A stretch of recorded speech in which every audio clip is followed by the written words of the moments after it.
let's talk about the individual stocks and the entire list of CNBC TV18 top stocks that you need to watch this Friday morning. And kickstarting that will be TCS. Now, first on the numbers, ahead of muted expectations. The company's reported a revenue growth of close to about 0.8%, ahead of the poll of 0.3%. Margins have expanded by 70 basis points to 25.2%.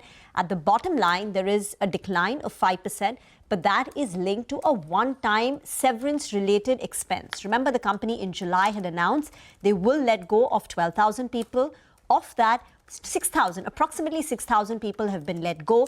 Therefore, the company had to make severance packages to those people, and that is an expense of 1,135 crore. But apart from the numbers, because these numbers will change estimates by 0.1, 0.2, 0.3%, not material. It's not that the company is going to move on to a high growth orbit, even if there is a beat on muted expectations. The company has announced that they plan to build a 1 gigawatt capacity AI data center capacity in India.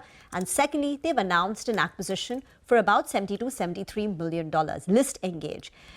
There's lots to talk about on these two fronts, but I think the CLSA view explains it well. The company is showing clear signs of aggression with proactive decisions around restructuring a workforce, two, being more acquisitive in the future around technologies, and even its plans to create 1 gigawatt data center capacity over the next 5 to 7 years. So the company is showing signs of aggression. They're being proactive to participate in the entire AI ecosystem play.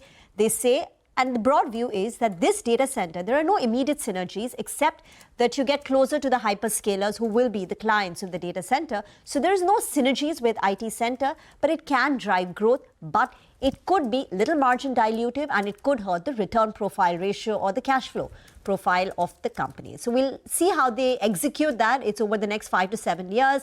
But, the company has crystallized a plan, a 5-pronged approach, to grow. And we'll get you more on that with our conversation with the management at 8:35 a.m. So stay tuned for that.